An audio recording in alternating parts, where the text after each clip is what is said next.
அல்லேலூயா.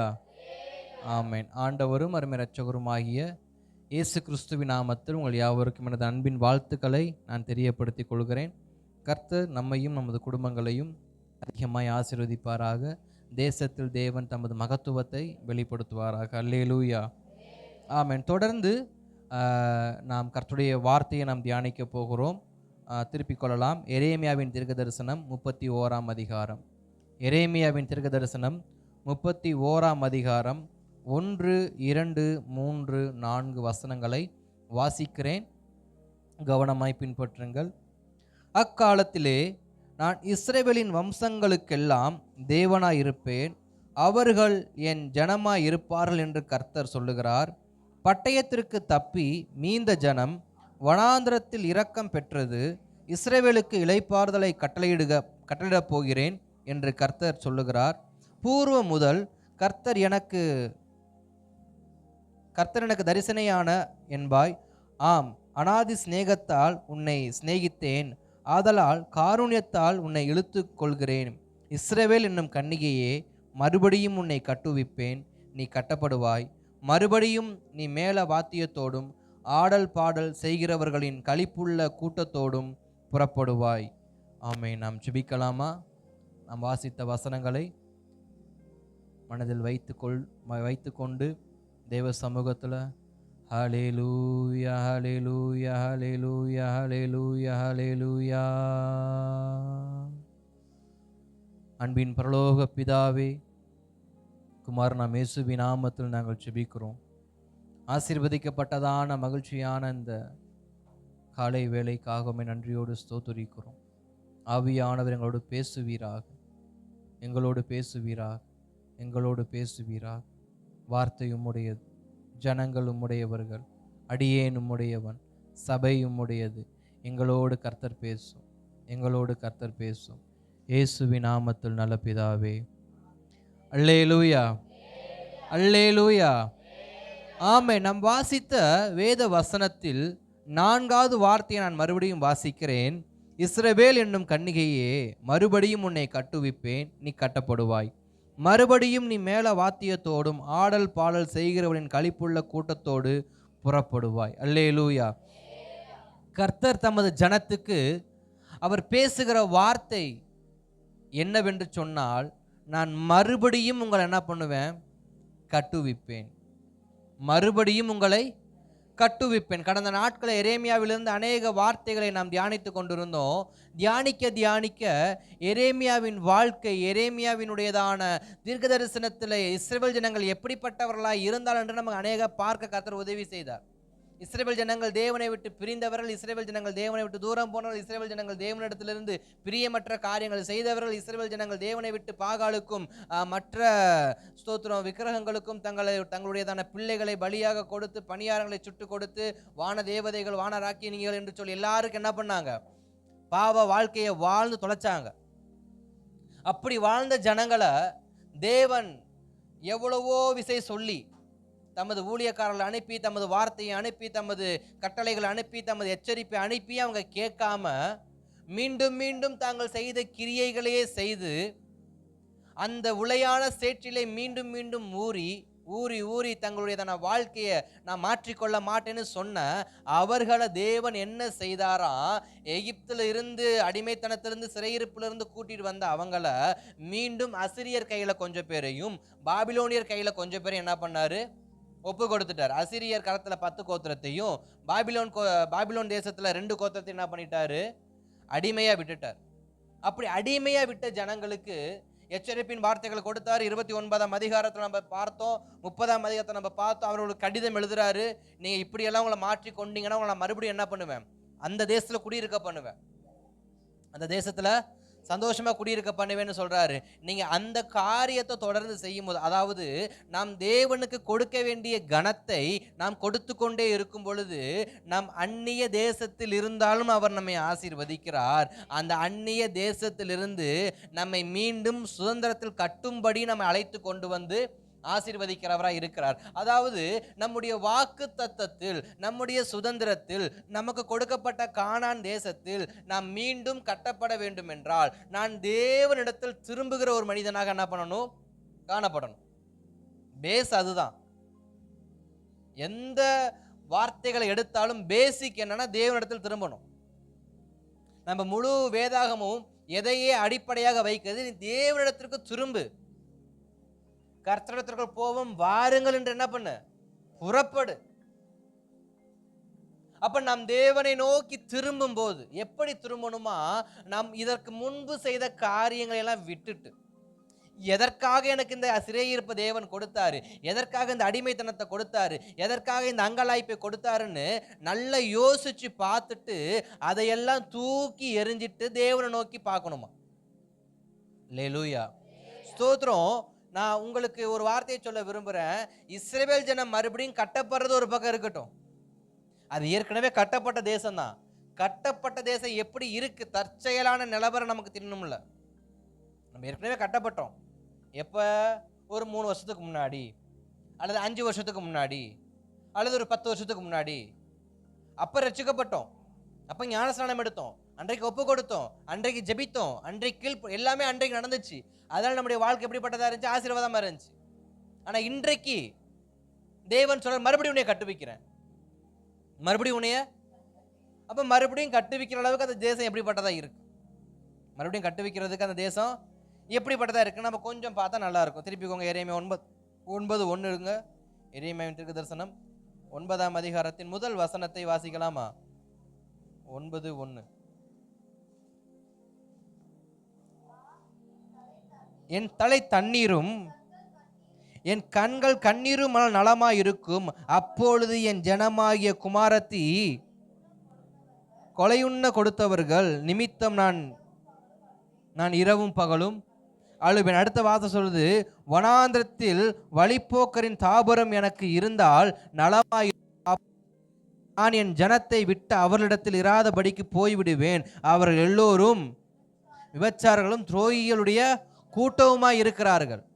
அப்ப இஸ்ரவேல் ஜனம் நல்ல தேசம், நல்ல ஜனங்கள், நல்ல வாழ்க்கை. ஆனா இப்ப எப்படிப்பட்ட வாழ்க்கையை வாழ்ந்துகிட்டு இருக்கிறாங்களாம். தீர்க்கதரிசி சொல்றாரு, எனக்கு என் தலை தண்ணீரும் என் கண்கள் கண்ணீருமாய் இருந்தா நலமா இருக்கும். ஏன்? என் ஜனங்கள் தேவனை விட்டு தூரமாய் போய் வேறே காரியங்கள், வேறே தேவர்கள், வேறே விருப்பமுள்ள வாழ்க்கையை அவங்க வாழ ஆரம்பிச்சுட்டாங்க. அவங்க தேவனுக்கு கீழ்ப்படியலை, அவங்க தேவனுக்கு பிரியமா இல்லை, அவங்க தேவனை விட்டு தூரம் என்ன பண்ணிட்டாங்க. எனக்கு வழிபோகம் கிடைச்சா அவன் கூட போய் என்ன பண்ணிடுவேன், நான் ஓடிடுவேன். இவன் கூட இருக்கிறதுக்கு நான் வழிபோகன் கூட போய் ஓடிடுவேன்னு சொல்லி யார் சொல்றா? தீர்க்கதரிசி சொல்றார். அதே 10ஆம் அதிகாரத்தில் 22வது வசனத்தை வாசிக்கலாமா?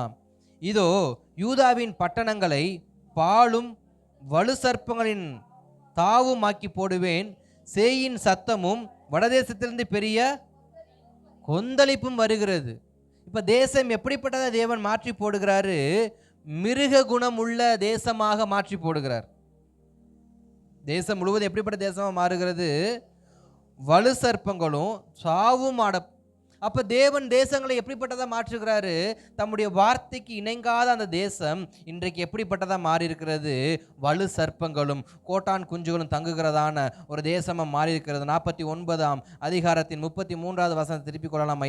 எரேமியா 49:33வது வசனத்துல பார்க்கும் பொழுது, அத்தேசத்தார் வரு சர்ப்பங்களின் தாபரமாக்கி என்றென்றைக்கும் பாழாய் கிடக்கும். ஒருவனும் அங்கே குடியிருப்பதில்லை, ஒரு மனு புத்திரனும் அதில் தங்குவதும் இல்லை என்கிறார்கள். யூதா ராஜாவாகிய சிதேக்கியாவினுடைய ராஜ்யபாரத்தின் துவக்கத்திலேயே ஏலாமுக்கு விரோதமாக எரேமியா என்னும் தீர்க்கதரிசி உண்டான கர்த்தருடைய வசனம்.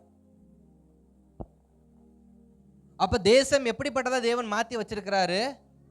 வலு சர்ப்பங்கள், கோட்டான் குஞ்சுகள், இப்படிப்பட்ட காரியமாக. அதே புலம்பலை திருப்பிக்கோங்க. புலம்பல் 5:18 பார்க்குறப்ப நரிகளை குறித்து அங்கே சொல்லியிருப்பாரு. நரிகள் ஏறி இறங்குகிற தேசமாக என்னுடைய தேசம் என்ன பண்ணிருச்சு, மாறிடுச்சேன்னு சொல்லியிருப்பாரு. வாசிங்க புலம்பல் 5. பாலாய் கிடக்கிற சீயோன் மலையின் மேல் நரிகள். இப்ப நரி எப்படிப்பட்டதா இருக்கு? நரி பொதுவாக எப்பதான் வரும்? அது தந்திரமா வேட்டையாடும். அது வேட்டையாடுறதா அது வேலையே. இப்ப சீயோன் எப்படிப்பட்டதா இருக்கு? வேட்டையாடப்பட்டதா இருக்கு. நரிகள் பொதுவாக மிச்சம் மீதி என்ன பண்ணும்? எடுக்க வரும். சிங்கம் புலி சிறுத்தையான வேட்டையாடி போட்ட மிச்ச மீதியை இந்த நரி என்ன பண்ணும், தந்திரமா வந்து அது சிங்கத்துக்கு தெரியாம தூக்கிட்டு ஓடும். இப்ப சோத்திரம் பாபிலோன் ராஜா அவர்களை மேற்கொண்டு அடிச்சு கொண்டுட்டாரு. மீதி இருக்கிறவங்க அந்த சின்ன சின்ன நரி போன்ற தேசம் இருக்கு பார்த்தீங்களா, இந்த குட்டி குட்டி தேசங்கள் பக்கத்தில் இருக்கிறவங்க என்ன பண்றாங்க, சூறையாடுறாங்க. அந்த தேசம் முற்றிலுமா என்ன ஆயிடுச்சு, இல்லாமல் ஆயிப்போச்சுன்ற மாதிரி சோத்திரம் புலம்பல்ல எரேமியா புலம்புகிறாரு. அடுத்து ஏசாயா 13ஆம் திருப்பிக்கோங்க.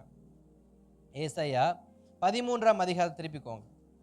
13ஆம் அதிகாரத்தில் ஸ்தோத்திரம் 19 முதல் 22 வசனங்களை பார்க்கும்போது வேதம் சொல்கிறது, ராஜ்யங்களுக்குள் அலங்காரமும் கல்தேருடைய பிரதான மகிமையும் ஆகிய பாபிலோனானது தேவனால் சோதமும் கொமோராவும் கவிழ்க்கப்பட்டது போல கவிழ்க்கப்படும். இனி ஒருபோதும் அதில் ஒருவரும் குடி ஏறுவதும் இல்லை, தலைமுறை தோறும் அதில் ஒருவரும் தங்கி தாபரிப்பதும் இல்லை.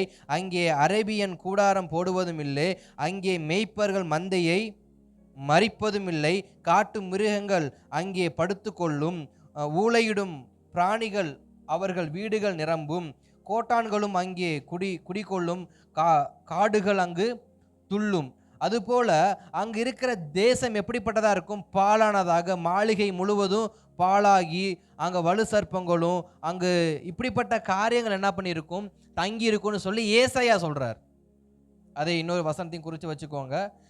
34ஆம் அதிகாரம் 11 முதல் 15 வசனங்களையும் நீங்கள் குறித்து வச்சுக்கோங்க. இந்த வசன பகுதிகள்லாம் எதை மையப்படுத்துது, எதை வியாக்கியானம் பண்ணுதுன்னு சொன்னால், எருசலேம் நகரம், இஸ்ரவேல் தேசம் எப்படி மாறி கிடக்கு, எப்படி இருந்த தேசம், பாலும் தேனும் ஓடுகிற தேசம் இப்போ எப்படிப்பட்ட தேசமாக மாறி இருக்கு. அங்க ஸ்தோத்திரம் மேல வாத்தியங்களுக்கு சத்தம் கேட்டுச்சு, அங்க ஸ்தோத்திரம் மகிழ்ச்சியின் சத்தம் கேட்டுச்சு, அங்க ஆர்ப்பரிப்பின் சத்தம் கேட்டுச்சு, அங்க எல்லா சத்தமும் கேட்டுச்சு. ஆனா இப்ப அந்த தேசத்துல என்ன சத்தம் கேட்குது, ஊளையிடுகிற மிருகங்களின் சத்தம் கேட்குது.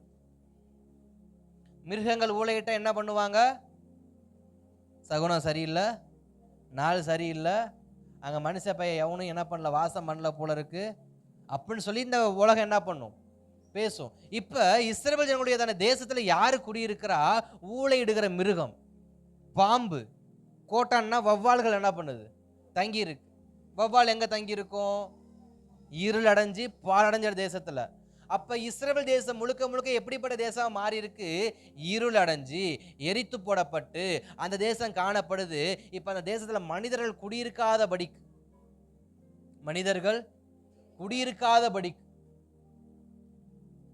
நம்முடைய வாழ்க்கையில, நம்முடைய குடும்பத்தில், நம்முடைய வீட்டில் நாம் எந்த அளவுக்கு சந்தோஷமா இருக்கிறோமோ அந்த சந்தோஷத்தை காப்பாற்றி கொள்வது எது தெரியுமா, நாம் கர்த்தருடைய சமூகத்தில் எந்த அளவுக்கு உண்மையா இருக்கும்ன்றதை பொறுத்து தான். இன்றைக்கு நான் சந்தோஷமா இருக்கிறேன், இன்னைக்கு என் குடும்பத்தில் மகிழ்ச்சியின் சத்தம் கேட்குது, இன்னைக்கு என் குடும்பத்தில் ஆரவார சத்தம் கேட்குது, இன்னைக்கு என் குடும்பத்தில் சோத்திரம் எல்லா விதமான மகிழ்ச்சி, சந்தோஷம், ஆரவாரம், ஆர்ப்பாட்டம் எல்லாம் நடக்குது.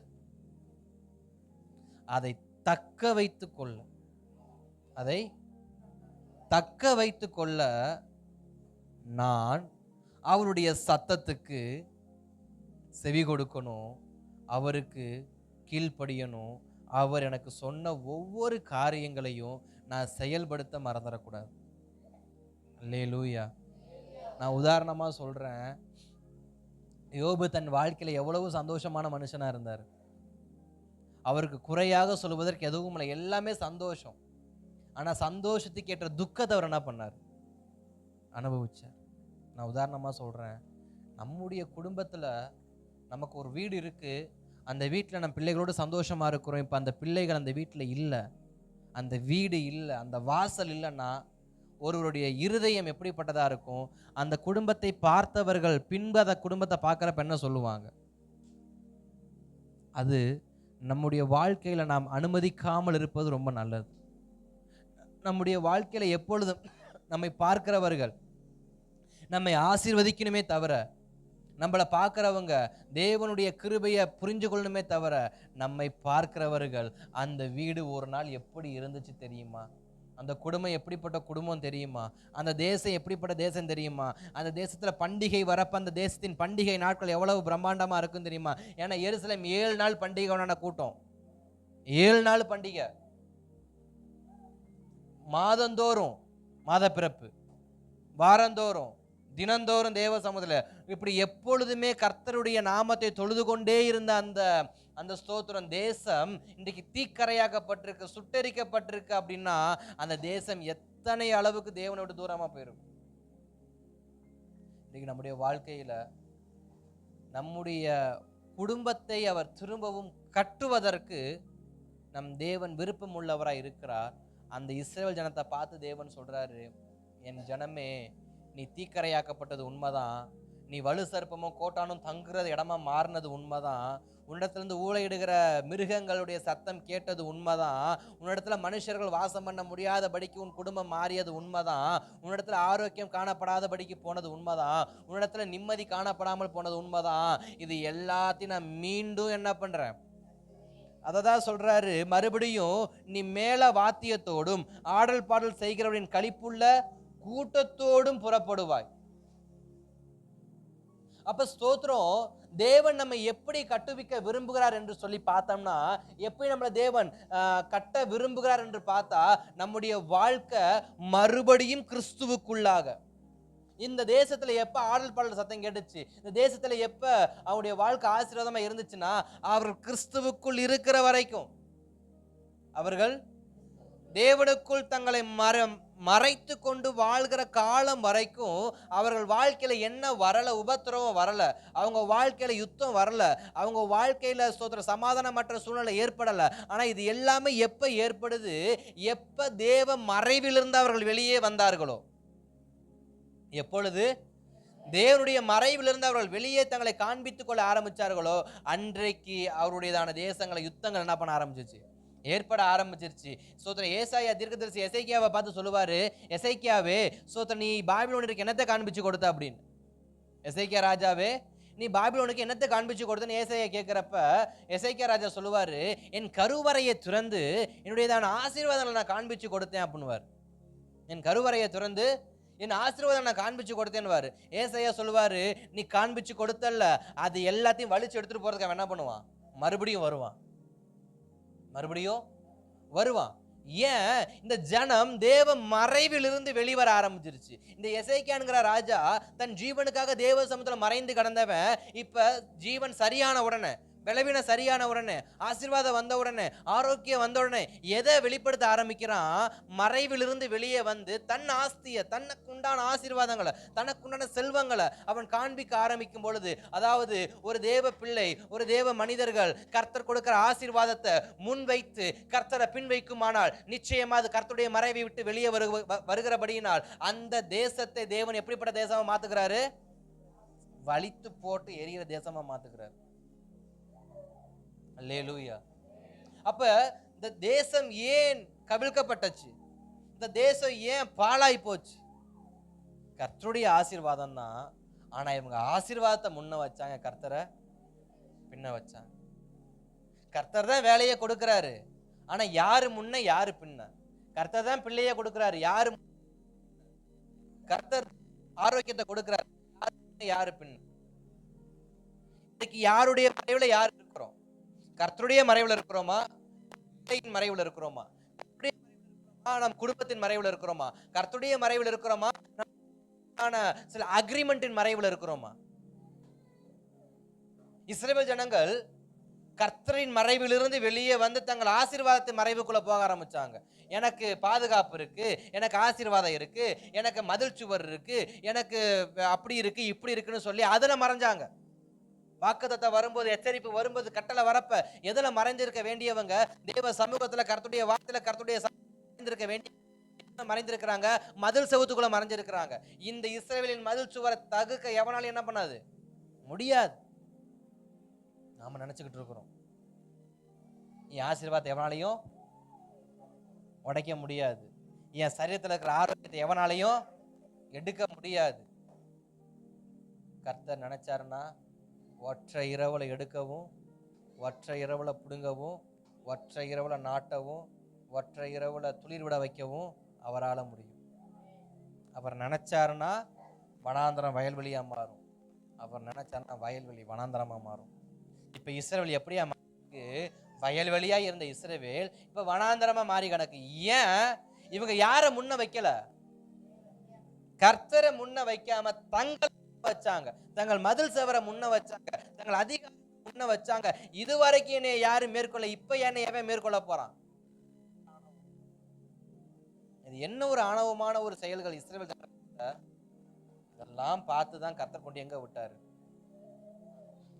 பாபிலோனுக்குள்ள கொண்டு போய் விட்டார். பாபிலோனுக்குள்ள விட்டப்ப பாபிலோனுக்குள்ள வெறுமையா விடல, இவங்கள மொத்தமா எடுத்து கொண்டு போய் அங்க விட்டார். இப்ப சொல்றாரு, நீ அதிலிருந்து திரும்புவாய், மீண்டும் என் மறைவுக்கு திரும்புவாயானால் நான் கட்டுவிக்கிறேன். நீ என் மறைவுக்கு மறுபடியும் திரும்புவாயானால், என் சட்டையின் மறைவுல அந்த ஆரோக்கியத்துக்கு நேரான திரும்புவாயானால் நான் மறுபடியும் நான் கட்டுவிக்கிறேன். உனக்கு மீண்டும் மேலவாத்தியம் கேட்கும், மீண்டும் ஆடல் பாடல் சத்தம் கேட்கும், நீ மீண்டும் பெருங்கூட்டத்தோடு என்ன பண்ணுவ? நீ புறப்பட்டு போவ. ஆனா நீ என்னுடைய மறைவுக்கு திரும்பணும். நாம் எப்பொழுது கர்த்தருடைய மறைவை நோக்கி திரும்புகிறோம், ஆண்டவரே எனக்கு நீங்க போதும்பா, எனக்கு குடும்பமோ, எனக்கு ஆரோக்கியமோ, எனக்கு வேலையோ, எனக்கு பணமோ, இந்த மறைவை விட எனக்கு உம்முடைய மறைவு தான் வேணும்னு சொல்லி நாம் கர்த்தருடைய மறைவுக்குள் வருகிறோமோ, அந்த மறைவு நம்மளை ஆசீர்வதிக்கும். அந்த மறைவு நம்மளை கட்டும், மறுபடியும் நம்மை கட்டும். ரூத்தின் புஸ்தகம் நமக்கு நல்லா தெரியும், ரூத்தின் வரலாறு நமக்கு நன்றாக தெரியும். ரூத்தை குறித்து ஒரு வேதம் அழகா சொல்லியிருக்கும். என்ன வார்த்தை சொல்லியிருக்கோம்? நெகோமியின் அரவணைப்புக்குள் வந்ததுனால உனக்கு ஆசீர்வாதம் கொடுக்கிறேன்னு போட்டிருக்கா? இல்ல எருசலேம் தேசத்தின் ஆதரவுக்குள்ள வந்ததுனால உன்னுடைய குடும்பம் கட்டப்படணும்னு போட்டிருக்கா? அங்க வேதம் அழகா ரூத்தை குறித்து சொல்லுது, அவருடைய செட்டையின் மறைவில் வந்த உனக்கு அவராலே நிறைவான பலன். யாருடைய செட்டையின் நிழல்ல, யாருடைய மறைவுல? கர்த்தருடைய மறைவுல வந்த உனக்கு அவராலே நிறைவான பலன் கிடைக்கும். இந்த ரூத் எந்த தேசத்தை சேர்ந்தவங்க? மோவாப். யாரு? கர்த்தரை விட்டு விலகி இருந்த கோத்திரத்தில் இவர்களும் ஒருவர். கர்த்தர் பிரியப்படாத ஒரு புறஜாதியர்ல இவர்களும் ஒருவர். யாரு? இந்த மோவாப். இந்த மோவாப் தேசத்தில் பிறந்து வளர்ந்ததுதான் யாரு? இந்த ரூத். இப்ப இந்த ரூத்துக்கும் நெகோமியின் மூத்த மகனுக்கும் திருமணம் நடக்குது. நெகோமி அப்பத்தின் வீட்டில் இருக்கிறப்ப ஆசீர்வாதத்தை போச்சுன்னு சொல்லிட்டு மோவாப்புக்கு வராங்க. மோவாப்புல வந்து தன் பிள்ளைக்கு மூத்த மகனுக்கு ரூத்தை திருமணம் பண்ணி வைக்கிறாங்க, இளைய மகனுக்கு ஓர்வாளை திருமணம் பண்ணி வைக்கிறாங்க. கடைசியில ஒரு காலத்துல பஞ்சம் உண்டாகுது. ஓர்வாள் திரும்பி பார்க்காம ஓடி போயிட்டா. ரூத்து மட்டும் எங்க வந்தா? நகோமி கூட இப்படியே வந்தாங்க. அந்த பேரை மறுபடியும் சொல்லுங்க. ரூத்தோட மாமியா பேரை சொல்லுங்க. நெகேமியான்னு யாரும் சில பேர் சொன்ன மாதிரி ஞாபகம் இருக்கு. நெகேமியா இல்ல, நகோமி. சரிங்களா? ஸ்தோத்திரம், கர்த்தர் நல்லவர். ஏன்னா ஃப்ளோல எனக்கு நெகேமியான்னு கேட்டுச்சு, யாரா அது நெகேமியான்னு சவுண்ட் விட்டது அப்படின்ட்டு இருந்தா, அதனால நெகேமியா இல்ல, நகோமி. கர்த்தர் நல்லவர். இப்ப நெகோமி பின்னாடியே ரூத்து போயிட்டு இருக்கிறாங்க. ரூத்தை பார்த்து சொல்றாங்க, ரூத்து. இப்ப ரூத்து யாருக்கு பின்னாடியே போயிட்டு இருக்கிறாங்க? நெகோமி பின்னாடியே போயிட்டு இருக்காங்க. இப்ப ரூத்து என்ன சொல்லிட்டு போனாங்க? உன்னுடைய தேவன் என்னுடைய தேவன், உன்னுடைய ஜனம் என்னுடைய ஜனம், இனி உனக்கு பின்னாடிதான் என் வாழ்க்கை. ஆனா அவங்க யாரை டிபெண்ட் பண்ணல, யாருக்குள்ள மறையல. ரூத்து கணவனை இழந்த ஒரு சகோதரி. அந்த சகோதரி யாருக்குள்ள தன்னை மறைச்சிக்கல, தன் மாமியாருக்கு பின்னாடி தன்னை மறைச்சிக்கல. அந்த அம்மா சொன்ன ஒரு வார்த்தை என்ன? உன்னுடைய தேவன். அப்ப யாருக்குள்ள யாரை மறைச்சுக்கிறாங்க? நகோமிக்குள்ள மறைகிறதை விட நகோமியின் தேவனுக்குள் மறைந்து கொள்வது எனக்கு எவ்வளவு உத்தமமா இருக்கும். இன்றைக்கு மோவாப் இடிக்கப்பட்டிருக்கு, இன்றைக்கு ரூத்துடைய வாழ்க்கை இடிக்கப்பட்டிருக்கு, ரூத்துடைய கனவு அந்த திருமண வாழ்க்கை இடிக்கப்பட்டிருக்கு. ரூத்துக்கு சந்ததி இல்ல, அவ சந்ததி அற்றவளா என்ன பண்ணுகிறா? காணப்பட்டு கொண்டிருக்கிறா. இப்படிப்பட்ட ஒரு சகோதரின் வாழ்க்கை கட்டப்படணும்னா அவள் வர வேண்டிய இடம் எது? நகோமியின் மறைவு அல்ல, கர்த்தரின் மறைவுக்கு. அல்லேலூயா. இன்றைக்கு ஒருவருடைய வாழ்க்கை இடிக்கப்பட்டிருக்கு, தீக்கரையாக்கப்பட்டிருக்கு, சுட்டெரிக்கப்பட்டிருக்கு. என் வாழ்க்கையில ஒரு நன்மையும் கிடைக்கல, ஒரு கிருபையும் கிடைக்கல. நான் எப்படி உயர்த்தப்படுறதுன்னா, மனுஷனுக்கு பின்னாடி ஒளிஞ்சா உயர்த்தப்பட மாட்டோம். கர்த்தருக்கு முன்னாடி போய், ஆண்டவரே எனக்கு முன்பாக நான் உம்மை வைக்கிறேன், நீங்க உமது மறைவுகளை வைத்துக்கோங்க நீங்க சொல்லி பாருங்க. அங்க வாக்குத்தத்தம் பிறக்கும். இஸ்ரவேல் தேவனுடைய சட்டையின் அடைக்கலம் புகுந்த உனக்கு அவராலே நிறைவான பலன் கிடைக்கும். எங்க போனா நிறைவான பலன் கிடைக்கும்? மனுஷனுக்கு பின்னாடி போய் நின்னா நிறைவான பலன் கிடைக்காது. கர்த்தருக்கு பின்னாடி போய் நிற்கும் போது, அதாவது கர்த்தருக்கு முன்னாடி நிக்கணும், ஆனா நிற்கும் போது அவருக்கு பின்னாடி, கர்த்தருக்கு முன்னாடி நிக்கணும், ஆனா நடக்கும்போது அவருக்கு பின்னாடி இததான் மோசே செய்வார். உடன்படிக்கை பெட்டிக்கு முன்பாக நிற்பாரு, ஆனா உடன்படிக்கை பெட்டிக்கு பின்னாக நடப்பார். நம்முடைய வாழ்க்கை அப்படி மாறினா எப்படி இருக்கும்? கர்த்தருக்கு முன்னாடி நிக்கணும், ஆனா கர்த்தருக்கு பின்னாடி நடக்கணும். அப்ப இஸ்ரவேல் ஜனத்தை தேவன் எதற்காக அழைக்கிறார்? இஸ்ரவேல் ஜனமே, நீ எனக்கு முன்பாக நில்லு, எனக்கு பின்னாடி நடந்து வா. உனக்கு முன்னாடி நான் போறேன். கோணலா இருக்கிறத சபையா நான் மாத்துறேன், வனாந்திரத்தை வயல்வெளியா நான் மாத்துறேன், தீக்கரையாக்கப்பட்டிருக்கிற தேசத்தை நான் மறுபடியும் மீட்டு கட்டி கொடுக்கிறேன். நீ எனக்கு முன்னாடி வர தயாரா இருக்கியா? இன்றைக்கு நம்முடைய குடும்பம் மறுபடியும் கட்ட கர்த்தர் உண்மை உள்ளவரா இருக்கிறாரு. நம்முடைய குடும்பத்தை தீக்கரையாக்கப்பட்டு போன எல்லாவற்றையும் கட்ட கர்த்தர் உண்மை உள்ளவரா இருக்கிறாரு. ஆனா நம்ம கர்த்தருக்கு போய் நடக்க ரெடியா இருக்கிறோமா? நாம கர்த்தருக்கு பின்னாடி போனா நம்மை மீண்டும் கட்ட அவர் தயாரா இருக்கிறார். இப்ப எருசலேமை பார்த்து சொல்றாரு, உனக்கு மீண்டும் ஆடல் பாடல் வர தயாரா இருக்க? நீ ஏன் மறைவுல தயாரா இருக்கியா? மதில் செவுத்துக்குள்ள மறுபடியும் மறையாதபடிக்கு எனக்குள்ள மறைய தயாரா இருக்கியா? இப்ப ரூத்து நகோமியை விட்டுட்டு யார்கிட்ட மறைஞ்சுக்கிட்டாங்க? கர்த்தருடைய சட்டையின் கீழே மறைஞ்சிட்டாங்க. இப்ப நிறைவான பலன் ஆண்டவர் எப்படி கொடுக்கிறாரு அப்படின்னா, நகோமிக்கு தெரியாது இந்த அம்மா எந்த வயல்ல கோதுமை பொறுக்க போனாங்கன்னு யாருக்கு தெரியாது. நகோமி என்ன சொன்னாங்க?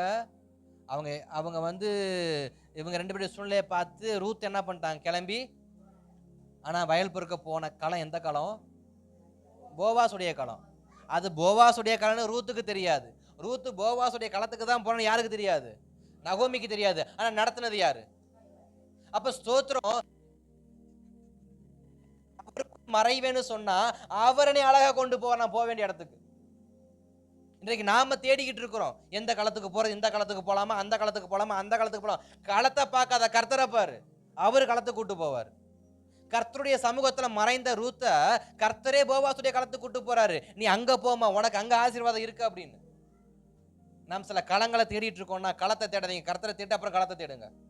முதல்ல கர்த்தரை தேடுங்க, அவரே சில களத்துக்கு கூட்டு போவார். அங்க போய் உங்க வேலையை செய்யுங்க, அங்க போய் கதிர் பொறுக்குங்க. அங்க போய் கதிர் பொறுக்குனீங்கன்னா நீங்க பொறுக்குவதற்கு எக்ஸ்ட்ராவே அங்க என்ன பண்ணும்? விழும். மற்றவர்களை விட உங்க பாதையில அதிகமாவே கோதுமை வந்து விழும். நான் கட்டப்படுவதற்கு முதலாவது தேவன் எதுல நீ போஷிக்கிறாரு? என் ஆகாரத்துல. என் ஆகாரத்துல அவர் போஷிக்கிறாரு. ஆகாரம் போஷிக்கப்படணும்னா அவர் காண்பிக்கிற இல்லைங்க, அவர் காண்பிக்கிற களத்துல போய் நின்று உங்க வேலையை செய்யுங்க. அந்த வேலையை செய்ய செய்ய செய்ய கூலிக்கு, அதாவது வேலைக்கேற்ற கூலி மாத்திரம் இல்ல, எக்ஸ்ட்ரா போனஸ் என்ன கிடைக்கும்? கூலியும் கிடைக்கும், போனஸ் எல்லாருக்கும் கிடைச்சா அது போனஸ். எனக்கு மட்டும் கிடைச்சா அதுக்கு பேர் தான் கிருபை. அல்லேலூயா. தீபாவளி மாசம் எல்லாத்துக்கும் கொடுத்தா போனஸ், வார வாரம் எனக்கு மட்டும் ஓனர் 100 ரூபாய் எக்ஸ்ட்ரா கொடுத்தா அது கிருபை. இப்ப ரூத்துக்கு டெய்லி போனஸ் சொல்லிட்டாரு போவாஸ், எம்மா அந்த பொண்ணு போற வழியில உதுத்து விட்டு நீ போ. அப்ப அள்ளிக்கிட்டு போட்டோம், பொறுக்கிட்டு போவேனா, அள்ளிட்டு போட்டோம். அப்ப கர்த்தருடைய மறைவுல இருந்தா பொறுக்கிற அவசியம் இருக்காது, அழுற அவசியம் தான் இருக்கும். நான் பொறுக்கிறத அழுறத நான் தான் முடிவு பண்ணணும். நானா போனா பொறுக்கிட்டே தெரிய வேண்டியதான் காலம் முழுக்க. அல்லேலூயா. நானா களங்கலமா தேடி போய் களங்கலமா தேடி போனா கடைசி வரைக்கும் ஒரு கூடைய அரை காணி கூட என்ன பண்ணாது ரொம்ப, ஏன்னா பொறுக்கிட்டே இருக்க வேண்டியதான் காலம் முழுக்க நான். ஆனா கர்த்தருடைய மறைவுக்குள்ள போனா ஆரம்பத்துல பொறுக்கிற மாதிரி தான் இருக்கும். 2 ஸ்டெப்பு 3 ஸ்டெப்பு தாண்டுங்க, 2வது நாள் 3வது நாள் அள்ளிக்கிட்டு வர அந்த ரூத்து. நகோமி கேக்குற, எம்மா எங்கிட்டுமா அழுட்டு வர அப்படின்னு. நான் இந்த களத்துக்கு போனேன், பேர் என்னமா சொன்ன? போவாஸ். அவர் நமக்கு நெருக்கமானவர், அவர் உனக்கு உதவி செய்வார். நீ தொடர்ந்து அங்கேயே. யாரு சொல்லி கொடுத்து யாரு போனா? கர்த்தருக்குள் மறைந்ததால, கர்த்தருடைய சட்டைக்குள்ள மறைச்சதால இன்றைக்கு நகோமிக்கும் ரூத்துக்கும் சாப்பிட ஆகாரம் கிடையாது. ஏன்னா மோவாப்ல இருந்து வரப்ப எதை தான் குத்திட்டு வந்தாங்க? ஒரு ட்ராலியை இழுத்துட்டு வரல, இன்றைக்கு சிங்கப்பூர்லேருந்து மலேசியாலேருந்து வரப்ப நம்ம இழுத்துட்டு வருவாங்க பாருங்க, சென்ட் பாட்டிலு, சோப்பு டப்பா, நட்ஸு, அது இதுன்னு. அது மாதிரி ஒன்றும் தேசத்தூர் தேசம் வரப்ப இவங்க இழுத்துட்டு வரல. இவங்களே பரதேசிய போல தான் என்ன பண்ணாங்க. ஆனால் வந்தவன் நைட்டு சாப்பிட்றான் எப்படி? பரதேசியா வந்தவங்க நைட்டு ஆகாரம் சாப்பிட்றாங்க எப்படி? அடுத்த நாள் சாப்பிட்றாங்க எப்படி? வேலை கிடையாது, நிலம் கிடையாது, நிலத்துல பயிரிடுறதுக்கு ஒன்றும் கிடையாது. ஆனால் டெய்லி எங்கேருந்து சாப்பாடு வந்துச்சு? ஏற்கனவே பஞ்ச காலம் தான் இங்கேருந்து அங்கே போனது. இப்போ அங்கே பஞ்சம், அங்கேருந்து இங்கே வந்திருக்கோம். ஆனால் போஜனம் எங்கேருந்து வருது? மறைவில் இருந்தா எல்லாமே வரும். கர்த்தருடைய மறைவில் இருந்தா எல்லாம் வரும்.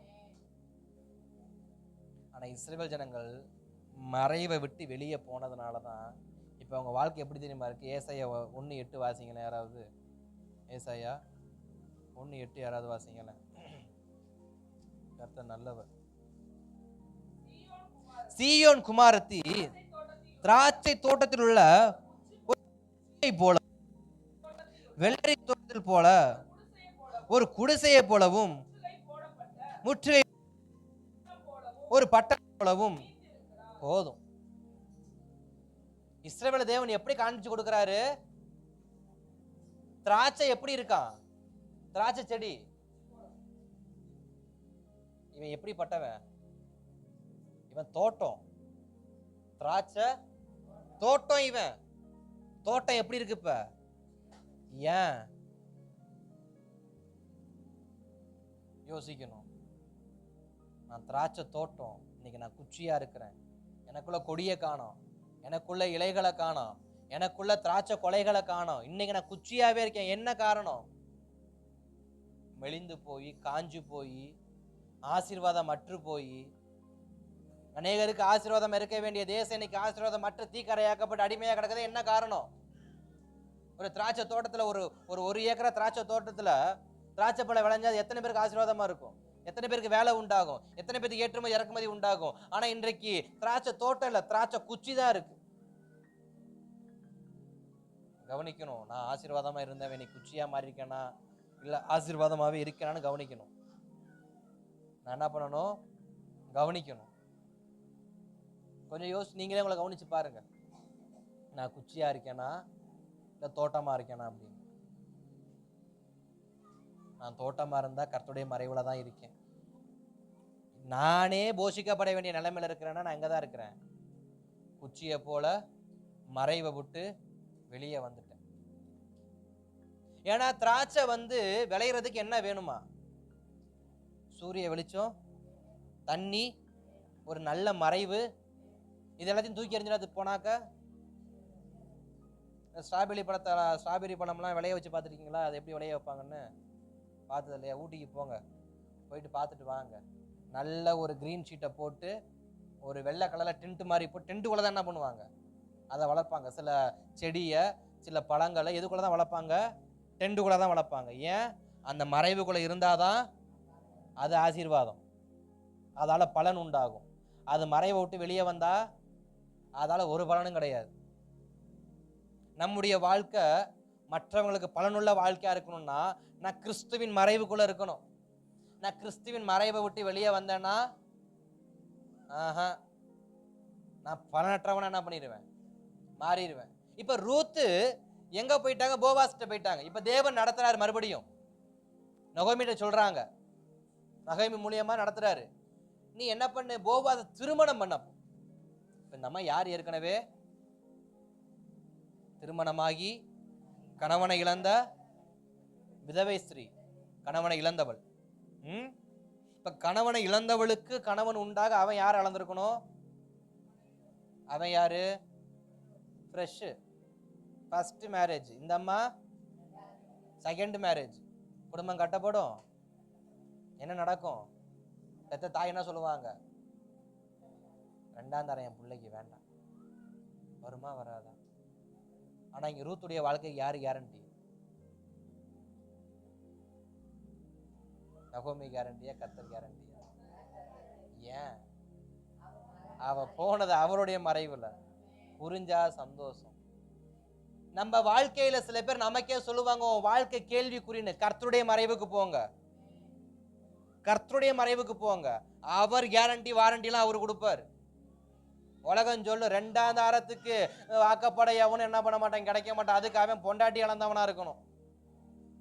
இங்க போவாஸ் பொண்டாட்டி இழந்தவன் கிடையாது. ஃப்ரெஷ் முதல் திருமணம் தூக்கி கொடுத்தார் ரூத்து கையில. யார் ஏத்துக்குவா? ரூத்துடையதான உறவினங்க ஒருத்தன் இருக்கிறான், அவனுக்கு அடிச்சுக்குது போட்டு. ஐயோ இவன் கிட்டேயா இவ வாழ்க்கை போகணும், இவன் எவ்வளவு ஆசீர்வாதமானவன், ஐயோ அடிச்சுக்கிறான், அடிச்சுட்டு சாவிடும் பல பேர். நீங்க கர்த்தருடைய மறைவுக்குள்ள போங்க, பல பேர் அடிச்சுட்டு சாவுவான், செருப்புக்கும் சோத்துக்கும். அல்லேலூயா. ஏன் நான் போனது மனுஷ தயவுல இல்ல, கர்த்தருடைய தயவுல. அதனாலதான் தாவீது நான் கர்த்தருடைய கருத்துல விழுவதே நடம் போடாங்கிட்டே ஓரத்துல எல்லாம் அப்படின்ட்டு. நான் யார் கையில விழணும்? கர்த்தர் கையில, மனுஷன் கையில? அது நான் கர்த்தர் கையிலே விழுந்துட்டு போயிடுறேன், போயிட்டு வாங்க. அல்லேலூயா. இப்ப ஸ்தோத்திரம். தேவன் அவருடைய மறைவுக்குள் வந்துட்டா அவர் கொடுக்கிற ஆசீர்வாதம் இருக்கு, அது அளவில்லாத ஆசீர்வாதம். ரூத்துக்கு முதல்ல போஜனையை கொடுத்தாரு, ரெண்டாவது என்ன கொடுத்தாரு? வாழ்க்கையை கொடுத்தாரு. அந்த வாழ்க்கை எப்படிப்பட்ட வாழ்க்கை?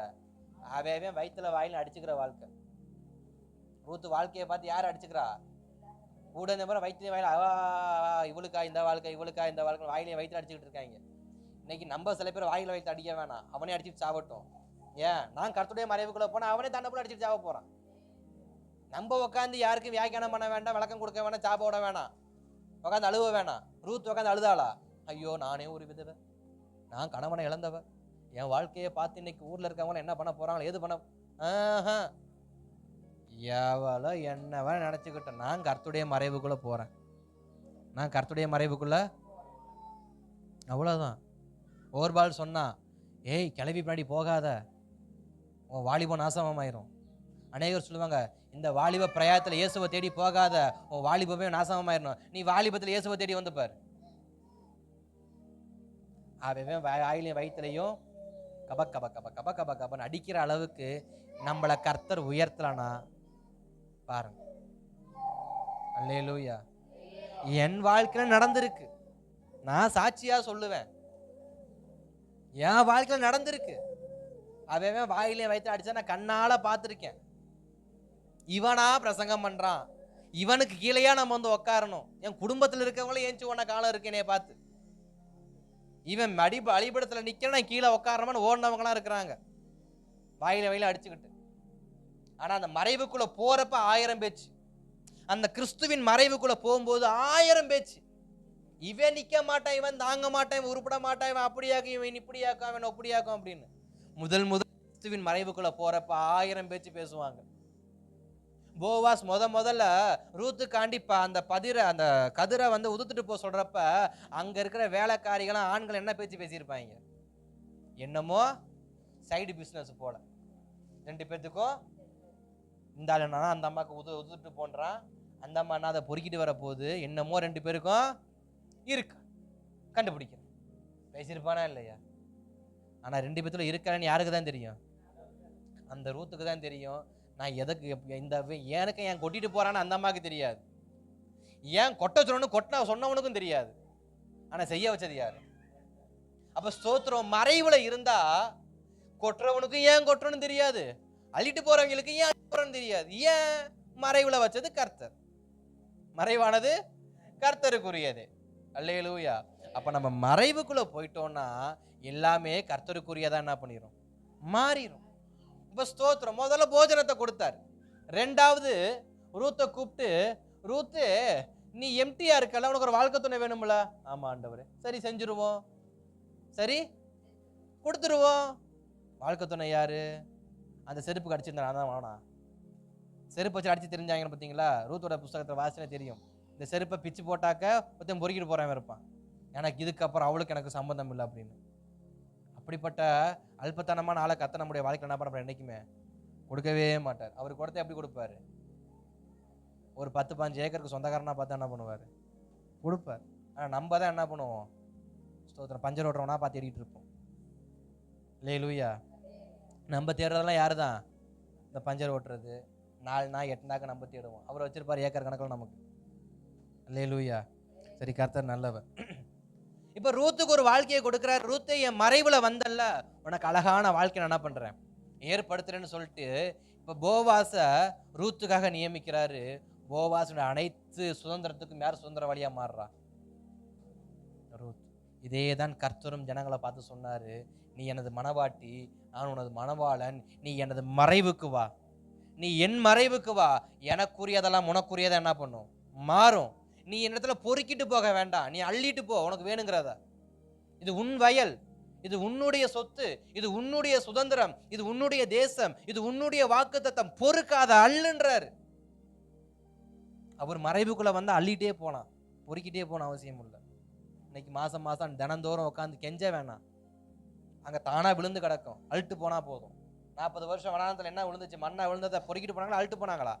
அவன் வந்து அழுட்டு போறான். ஏன்? அவங்க மேகஸ்தம்பத்தின் மறைவுக்குள்ள இருந்தாங்க, அக்கினி ஸ்தம்பத்தின் மறைவுக்குள்ள இருந்தாங்க. மறைவை விட்டு வெளியே போனவன் அங்கேயே செத்து போனா, அது ரெண்டாவது விஷயம். மறைவை விட்டு வெளியே போனவன் காடை வாய்க்குள்ள போறப்ப அங்க செத்து போனான், தண்ணி குடிக்கிறதுக்குள்ள ஒருத்தன் செத்து போனான், மண்ணா பொறுக்கி சாப்பிட செத்து போனான்.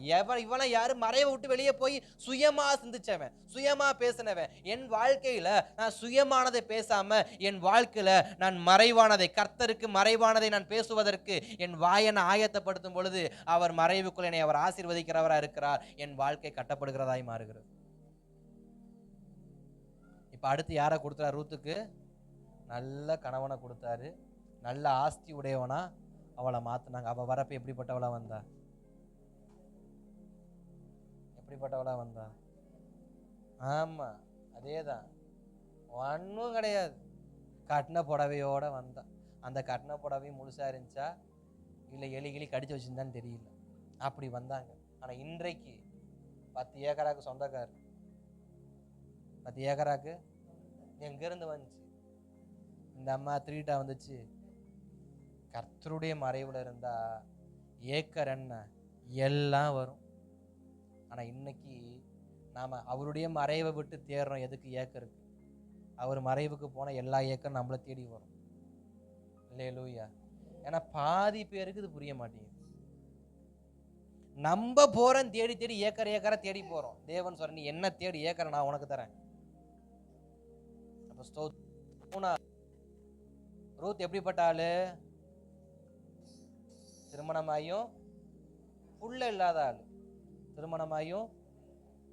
திருமணமாகி புள்ளல, புருஷனும் போயாச்சு, அவுட். இப்ப 2வது திருமணம். இப்ப ஏற்கனவே இந்த அம்மா எப்படிப்பட்ட வாழ்க்கையை வாழ்ந்துட்டு இருந்திருக்காங்க? முன்னாடி திருமணம் ஆச்சு, கணவன் இருந்தான், ஆனா குழந்தை இல்ல. கணவன் இருந்தா ஆசீர்வாதம் இல்ல. கணவன் இருந்தா டெய்லி ஆசீர்வாதம் பொறுக்கி தின்ன நிலைமை இருந்துச்சு. எல்லாமே இருந்துச்சு யாருக்கு? ரூத்துடைய வாழ்க்கையில முன்னாடி. எங்க? மோவாப்ல தான் இருக்கிற வரைக்கும் எல்லாமே இருந்துச்சு. ஆனா பொறுக்கிட்டே தான் இருந்தாங்க டெய்லி. ஆகாரத்துக்கு பொருட்கள், திருமணம் ஆகியும் குழந்தைன்னு ஒரு பொருட்கள், எல்லாமே பொருட்கள்ல தான் போச்சு. அந்த பொருட்கள்ல இருந்து இந்த அம்மா எங்க திரும்புது? மறைவுக்கு திரும்புது. இங்கே வந்தா பொருட்களை அள்ளுது. வந்த கணவர் யாருன்னு கேட்டா அள்ளி கொடுக்கிற மகராசனா இருக்காரு. அடுத்து ஒரு ஆசீர்வாதம் வச்சாரு, சந்ததி ஆசீர்வாதம். யாரு பிறந்தா? அவனுக்கு யாரு பிறந்தா?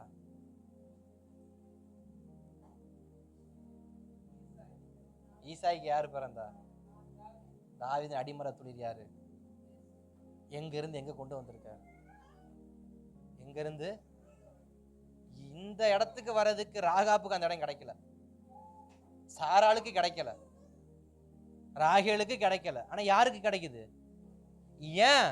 வேதம் தெளிவா சொல்லுது, அவள் தன்னை அவளுடைய மறைவுக்குள் மறைத்து கொண்டவளை தேவன் கொண்டு வரார். எங்க? புதிய ஏற்பாட்டுல. தெபோராவுடைய பேர் புதிய ஏற்பாட்டுல என்ன பண்ணல? நியாயாதிபதியில தீர்க்கதரிசி, அந்த அம்மா பெரிய தீர்க்கதரிசி. மீரியாம் பெண்களுக்குள்ள பெரிய தீர்க்கதரிசி. ஆனா தீர்க்கதரிசி பேர்ல அங்க என்ன வரல? புதிய ஏற்பாட்டுல காணோம். மறைவுக்குள் இருந்தவ பெயரை மட்டுமே கர்த்தர் கொண்டு வந்திருக்காரு. எங்க? புதிய ஏற்பாட்டுல. அல்லேலூயா, ஸ்தோத்திரம். நீங்க மறைவுக்குள்ள இருங்க. அங்க தீர்க்கதரிசியை காணோம், ஆனா ரூத்தோட பேர் இருக்கு. அது சாதாரண சரித்திரத்துல இல்ல. தாவீதை பெற்றெடுத்த முப்பாட்டி தான் யாரு? ரூத். தாவீதுக்கும் ரூத்துக்கும் யாரு? முப்பாட்டி. டைரக்ட் கனெக்ஷன் தாவீதுக்கும் ஓபேத்ஏதோம் ரூத்துடைய குடும்பத்துக்கும். இதெல்லாம் எங்க இருந்தா கிடைச்சிருக்கும்? மோவாப்ல இருந்தா கிடைச்சிருக்குமா? மனுஷன் தயவுல ஓர்பாலை போல ஓடி இருந்தா கிடைச்சிருக்குமா? இன்னைக்கு ஓர்பாலை போல மனுஷன் தயவை தேடி ஓடணும்னு வச்சுங்களேன், நம்ம ஓடின திசை எதுன்னு இன்ன வரைக்கும் கண்டுபிடிக்க முடியாது. இன்ன வரைக்கும் இந்த ஆணு கண்டுபிடிச்சிட்டு இருக்கேன், ஓர்பால் எந்த திசையில் ஓடி இருப்பான்னு பார்த்து கண்டுபிடிக்க முடியல. 2000 வருஷம் தாண்டி போச்சு. நானும் ரொம்ப நேரமா தேடிக்கிட்டு இருக்கிறேன், இந்த ஓர்பால் எந்த திசையில ஓடினாலும் அதை கண்டுபிடிச்சி ஆகணும் என்னைக்கா இருந்தாலும் ஒரு நாள் அப்படின்னு. தேடி தேடி பார்த்தேன், கிடைக்கல.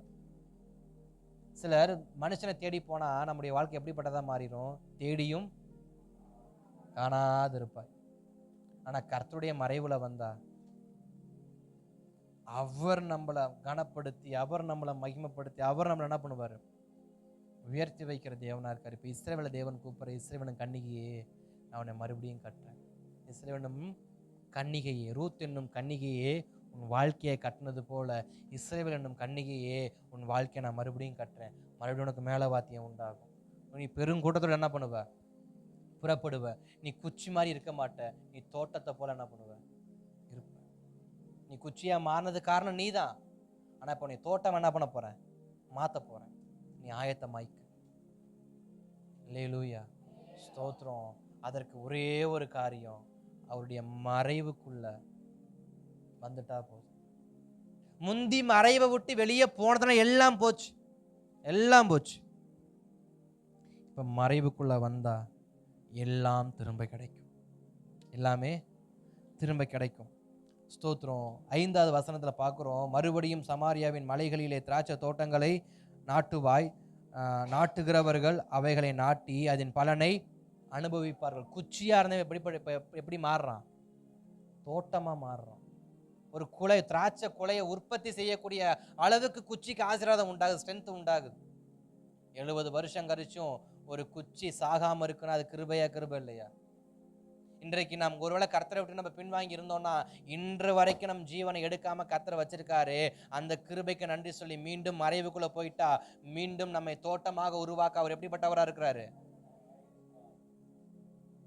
சர்வ வல்லமை உள்ள தேவன் அவர். அல்லேலூயா. நீ வேறு பிடிங்க, அதனால யோபு சொல்லுவாரு, வேறு செத்துருச்சுன்னு யாரும் என்ன பண்ண முடியாது, சொல்ல முடியாது. எந்த வேறு செத்ததாக யாராலையும் கேரண்டி கொடுக்க முடியாது. ஏன்? அந்த வேருக்கு ஒரு சுபாவம் இருக்கு. தண்ணீரின் வாசனை பட்டா அது மறுபடியும் துளிர்க்கும். 70 ஆண்டு காலங்களாக இஸ்ரவேல் என்னும் திராட்சை தோட்டம் குச்சியை போலவே இருந்தது, குச்சியை போலவே இருந்தது. அந்த குச்சிக்கு தேவன் கிருபை என்னும் மலையை கொடுத்தார், கிருபை என்னும் மலையை கொடுத்தார், பனித்துளிகளை கொடுத்தார். மீண்டும் அது துளிர்க்க ஆரம்பித்தது. அது மீண்டும் திராட்சை கொலையாக என்ன பண்ண ஆரம்பிச்சது? மாற ஆரம்பிச்சது. அதிலிருந்து கனிகளை அநேகர் புசிக்க ஆரம்பிச்சார்கள். அல்லேலூயா, ஸ்தோத்திரம். அப்ப நான் கர்த்தருடைய மறைவுக்குள் வரும் பொழுது, கர்த்தருடைய வெளிச்சத்துக்கு, கர்த்தருடைய மறைவுல வரும் பொழுது அவர் என்னை அநேகருக்கு ஆசீர்வாதம் உள்ளவராக என்ன பண்ணுகிறாரு? மாத்துறார். நான் அவரை விட்டு வெளியே வந்தா, கோழி குஞ்சு, கோழியின் சிறகு மறைவுல இருந்தா இருக்கிற வரைக்கும் தான் கோழி குஞ்சுக்கு என்னது? பாதுகாப்பு. வெளியில வந்தா எது எப்ப எங்கன்னு தூக்கிட்டு போகணும்னு தெரியாது. எங்க வீட்டில் வளர்த்தோம் அந்த மாதிரி. நான் ஒரு முறை லாக்டவுன் டைம் அப்போ ஆன்லைனில் மெசேஜ் போயிட்டு இருக்கு, நான் ப்ரேயர் பண்ணிட்டு இருக்கேன். வீட்டில் எங்கள் பெட்ரூமில் உட்காந்து ப்ரேயர் பண்ணிட்டு இருக்கேன். அப்பா சொல்லிட்டு பாரு, தம்பி இந்த மாதிரி கோழி குஞ்சாலாம் நிற்கிதுப்பா, ஒரு கண்ணு வச்சுக்கப்பா, எல்லாம் இப்போதான் பொறிஞ்சிருக்கு, கொஞ்சம் கண்ணு வச்சுக்கப்பான்னாரு. நானும் வச்சுக்கிறேன்னு சொல்லிட்டு நான் பாட்டு ஜெபத்தில் உட்காந்துட்டேன். ஏன்னா சாயந்தரம் ரெக்கார்டிங், மெசேஜ் ரெக்கார்டிங் இருக்கு எனக்கு. சரின்னு சொல்லிட்டுன்னு உட்காந்துட்டு இருக்கேன். கீச்சு கீச்சு கீச்சு கீச்சு கீச்சு கீச்சுன்னு சத்தம் எங்குது கோழி குஞ்சுங்கெல்லாம். என்னடா கோழி கிச்சு முச்சு கிச்சு முச்சு கிச்சு முச்சு கிச்சு முச்சுன்னு கத்துதுன்னு பார்த்தா எங்க இருந்தா காக்கா வந்துச்சுன்னு தெரியல, வந்த வச்சு கோழி வந்து தூக்கிட்டு போயிடுச்சு. இந்த கோழி உயர பறகுது சர்றன்னு மேல, கோழி பறக்கதை பார்த்தா என்னடா கோழி உயரம் பறக்க, நான் வெளியே வந்து பார்த்தா காக்கா தூக்கிட்டு போகுது ஒரு கோழி குஞ்சு. ஸ்தோத்திரம்.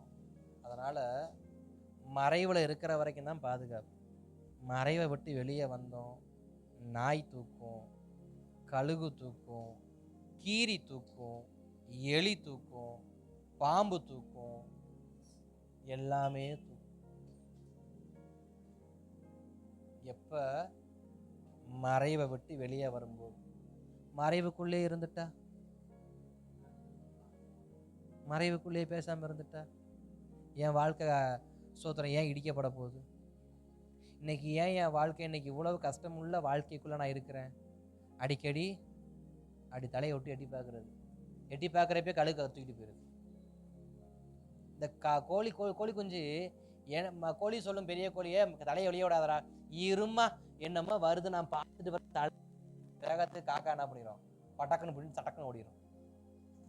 இன்னைக்கு பாதி பேர் வாழ்க்கை அப்படிதான். இந்த எட்டி பார்த்துட்டு வர இந்த ட்ரெயின்ல போறப்ப செல்ஃபி எடுப்பாங்க பார்த்தீங்களா, கை போகும் தலை போகும், உடம்பு மட்டும் தான் உள்ள இருக்கும், ரெண்டு வெளியில கிடக்கும். எட்டி பார்த்தா என்ன ஆயிரும், அப்படியே போயிடும். மறைவுக்குள்ள பத்திரமா என்ன பண்ணணும்? இஸ்ரவேல் தேச தேவன் அப்படிதான் அழைக்கிற, இஸ்ரவேல் கண்ணிகையே நீ மீண்டும் கட்டப்படுவாய். ரூத்தின் வாழ்க்கை கட்டப்பட்டது போல நம்முடைய வாழ்க்கை நிச்சயமா கட்டப்படும். நம்மளையும் தேவன் ஆசீர்வதிப்பார். நேரடியான ஆசீர்வாதத்துக்கு நேராகவே அவர் என்ன பண்ணுவார்? மறைமுகமான டைரக்ட் கனெக்ஷன் தான். நம்ம மனுஷ தயவுல போயிருந்தா கூட இவன் காலை பிடிச்சி அவன் காலை பிடிச்சி அவன் காலை பிடிச்சி அவன் காலை பிடிச்சி போவாஸ் வயலுக்கு வேலைக்கு போயிருக்கணும். இப்போ இந்த அம்மாவுக்கு டைரெக்டாக போயிடுச்சு போவாஸ் நிலத்துக்கு. ஸ்ட்ரைட்டாக போர்வைக்குள்ளே காலை வச்சிருச்சு. எப்பா நான் அவன் காலிக்குள்ளே வந்தேன், நீ திருமணம் பண்ண ஸ்ட்ரைட்டாக அவர் ஏற்றுக்கு. இதெல்லாம் சாத்தியமே இல்லாத விஷயம் ரூத்துக்கு நடந்ததெல்லாம். ரூத்துக்கு நடந்த ஒவ்வொரு விஷயமும் ஏற்று நான்லாம் அந்த சாப்டரை படிக்கிறப்ப யோசிப்பேன், எப்படி அந்த மனுஷன் ஒத்துக்கிட்டான்? அதுக்கு இந்த மனுஷனுக்கு அந்த அம்மா மேலே விருப்பம் கிடையாது, இந்த அம்மாவுக்கும் அந்த மனுஷன் மேலே விருப்பம் கிடையாது. நான் ஆலோசனை கொடுத்தது யாரு? நகோமி சொல்றாங்க, நீ போய் அவருடையதான போர்வையின் அந்த போர்வைக்குள்ள போயிரு, போகிறப்ப உனக்கு அவர் என்ன பண்ணுவாரு? வாழ்க்கை கொடுப்பாருன்றாரு. இது எப்படி சாத்தியமாகும்? ஆனா சாத்தியமாகுது. அதான் கிருபை. நமக்குன்னே சில விஷயத்தை ஆண்டவர் ஸ்பெசிஃபிக்கா வச்சிருப்பார். சில சாப்டர், சில அத்தியாயத்தை நமக்காகவே எழுதியிருப்பார். இதெல்லாம் சாத்தியம்னு உலகம் சொல்லும், டாக்டர் சொல்லுவான், எல்லாம் சொல்லுவாங்க. ஆனா நமக்காக ஸ்பெஷல் அத்தியாயத்தை அவர் என்ன பண்ணியிருப்பாரு? எழுதி ஒதுக்கி ஒட்டி வச்சிருப்பாரு நம்ம மேல. அது நடக்கணும்னா அவருடைய மறைவுக்குள்ளதான் போகும். சில எழுத்துக்கள்லாம் எதுல தான் தெரியுமா? அந்த யூவி லைட்ல தான் தெரியுமா? யூவி லைட்டை போட்டாதான் சில எழுத்து என்ன பண்ணுமா? நம்ம மேல சில எழுத்துக்களை தேவன் எழுதியிருக்காரு, சில வாக்கு தத்தங்களை எழுதியிருக்காரு, சில ஆசீர்வாதங்கள் எழுதியிருக்கிறாரு. அது தெரியணும்னா யூவி லைட்டோட மறைவுக்குள்ள போனாதான் என்ன பண்ணும்? கர்த்தருடைய பிரசனத்துக்குள்ள மறைஞ்சா மட்டும்தான் சில வாக்கு தத்தம் வெளியில வரும். கர்த்தருடைய பிரசனத்துக்குள்ள மறைஞ்சுக்கிட்டா மட்டும்தான் சில ஆசீர்வாதம் வெளியே வரும். கர்த்தருடைய பிரசனத்துக்குள்ள மறைஞ்சா சில ஆரோக்கியமே வெளியில வரும். சும்மா மறைஞ்சானா வெளியே வராது. சாதாரண எழுத்து என்ன எதுல தான் தெரியும்? ஒரு பால் பென் எடுத்து எழுதுனா, ஒரு இங்க் எடுத்து எழுதுனா அது தெரியும். ஆனா சில நூதனமான, சில மறைமுகமான ஆசீர்வாதத்தை எழுதுனா எதுல தான் தெரியும்?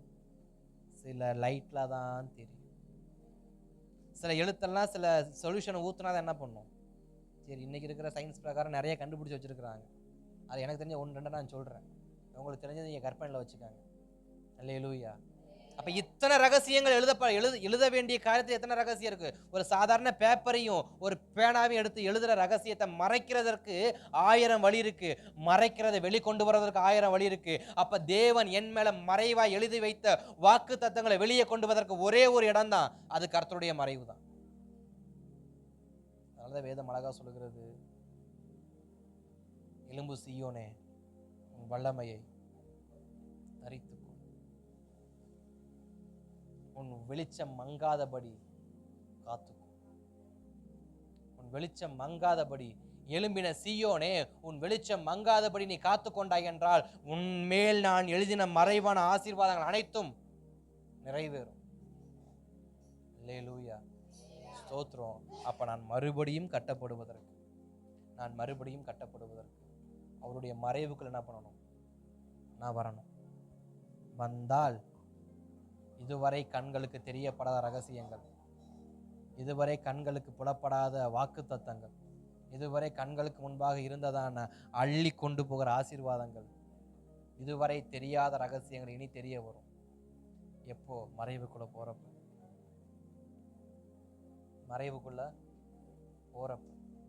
அல்லேலூயா.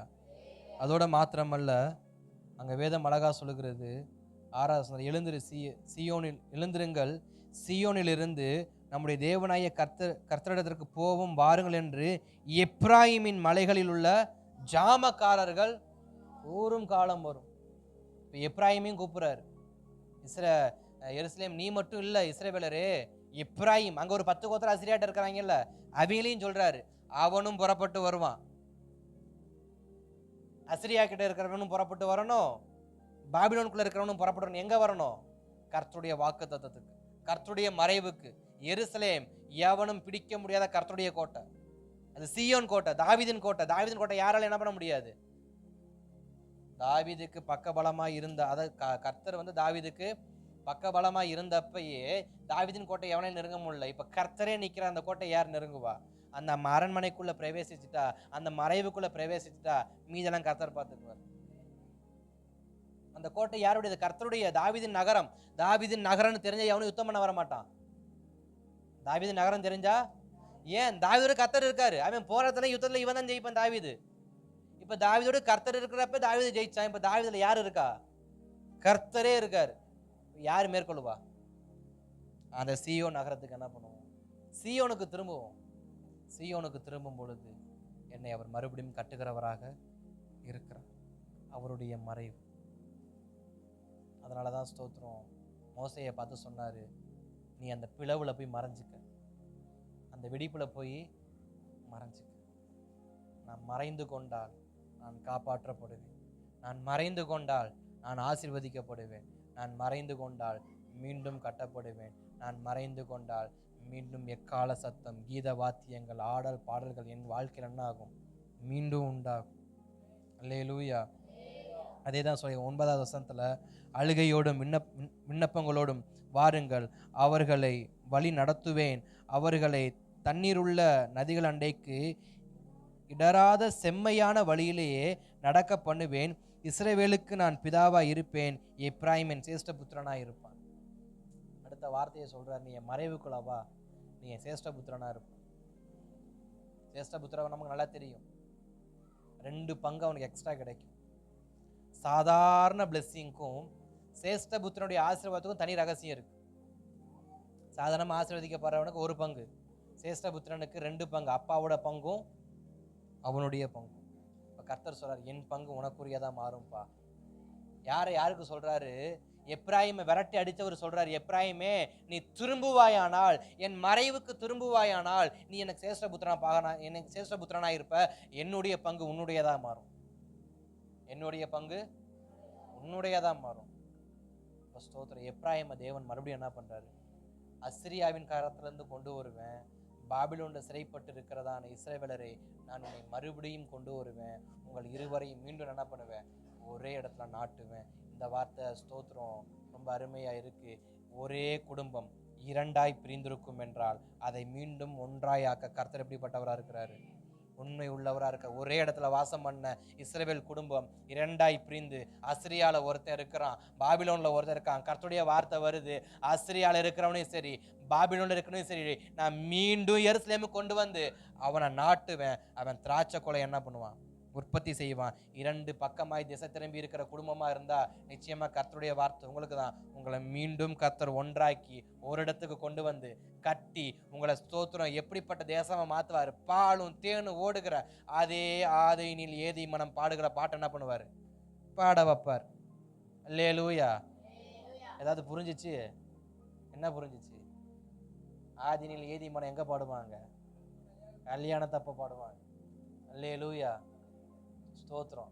நிச்சயமா கர்த்தர் பாட வைப்பார். அதனால கர்த்தருடைய மறைவுக்கு என்ன பண்ணுங்க? வாங்க.